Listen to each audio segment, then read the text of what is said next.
नाशिक प्रस्तुत LVB premium league season 1च्या सत्रामध्ये आपण भेटतोय। बरेच लोक बऱ्याच मॅचेस खेळतात, परंतु ओपन ग्राउंडला खेळतात। टर्फवरती क्रिकेट खेळताना सगळ्या एंटरप्रेन्योर्सला एकत्र कळणं, त्यांची बॉन्डिंग घडवून आणणं आणि हे सगळे इनिशिएटिव्ह घेऊन खरं तर LVB आलंय। आणि या अंतर्गत आपल्यासोबत आता आहेत LVB रॉयल्स या टीमचे ओनर मिडास इन्फ्राचे राऊत सर आपल्यासोबत आहेत। राऊत सर, कसं वाटतं इकडे खेळताना तुम्हाला? एकदम भारी वाटतं, जबरदस्त।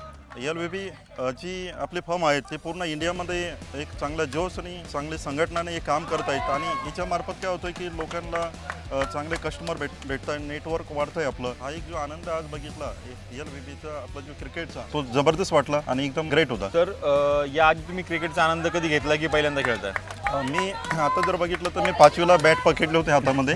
आज जर बघितलं तर म्हणजे खूप वर्षानंतर मी पहिल्यांदा बॅट पकडले हातामध्ये। तरी आपल्या टीमनी बरेपैकी म्हणजे 6 मॅच जिंकल्या, त्याचा आनंद आहे मला। इतक्या वर्षानंतर तुम्हाला बॅट पकडताना खेळताना तुम्हाला कसं वाटलं? तुमच्या भावना काय आहेत? एकदम भारी वाटलं, ग्रेट वाटलं आणि मला असं वाटलं की मी पण जबरदस्त खेळू शकतो आणि मी पण 6 आणि चौके मारू शकतो। बरोबर सर, इथे आपण टीम ओन केली, सगळ्या टीमला एकत्र केलं, तुम्ही 6 मॅचेस जिंकलात आणि त्यानंतर हा सगळा प्रवास आपण बघतोय। तर इथे जी टीम बॉन्डिंग झाली ह्या मॅचेस करता, ह्या टीम बॉन्डिंगचा किंवा अशा प्रकारच्या इनिशिएटिव्हचा तुमच्या बिझनेसमध्ये किती उपयोग होऊ शकतो?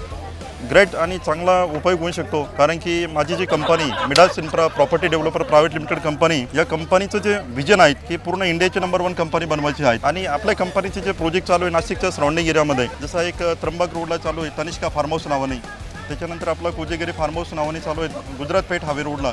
आपण अशा लोकेशनला प्रोजेक्ट चालू करतो ज्या ठिकाणी कस्टमरला चांगला फायदा होऊ शकतो। कसं असतं की प्रॉपर्टीमध्ये इन्व्हेस्टमेंट करत असताना आपल्याला 2 ते 3 गोष्टीची माहिती असणं गरजेची आहे, हे पाहणं खूप महत्त्वाचं आहे। सेकंड पॉईंट आहे की आपण जर इन्व्हेस्टमेंट करतो प्रॉपर्टीमध्ये तर ही आपल्यासाठी योग्य वेळ आहेत का, आणि थर्ड पॉईंट आहे की तुम्ही कोणत्या कंपनीच्या माध्यमातून इन्व्हेस्टमेंट करता, ती कंपनी कोणत्या लेवलवरती काम करते, कंपनीचं गुडविल कसं आहे, कंपनीची ट्रान्सपरन्सी कशी, हे पाहणं खूप महत्त्वाचं आहे। आणि कंपनीचं टॅगलाईन आहे एव्हरीथिंग इज पॉसिबल। आमच्या कंपनीमध्ये सगळं काही पॉसिबल आहे।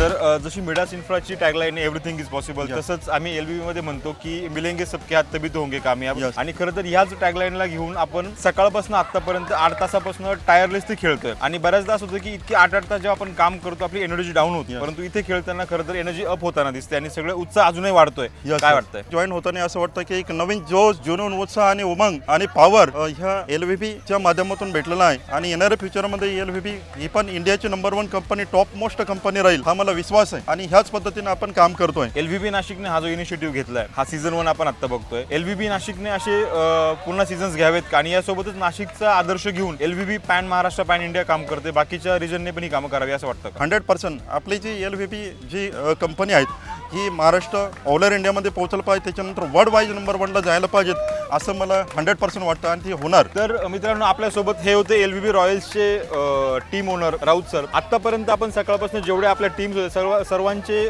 मनोगत ऐकून घेतले, सगळ्यांच्या सगळ्यांची माहिती ऐकून घेतली। फक्त LVBची टीम नाही तर LVB सोबत जोडलेले सगळेच लोक, सगळेच एंटरप्रेन्योर जे आहेत, महाराष्ट्र असेल, नाशिक असेल किंवा महाराष्ट्र बाहेर असेल, पूर्ण देशभर असेल, सगळेजण काम करतात आणि त्यातूनच खरं तर बिझनेस ग्रो होतो आणि बिझनेस सोबत नेटवर्क ग्रो होतंय। असं म्हणतात की your network is your network, आणि त्याला चालना देण्याकरता खरं LVB काम करतंय। सगळ्यांची माहिती जाणून घेतल्यानंतर खरं तर आता उत्सुकता लागली आहे की फायनलमध्ये काय होईल। फायनलचा निकाल घेऊन लवकरच येतोय, तोपर्यंत थांबतो। नमस्कार।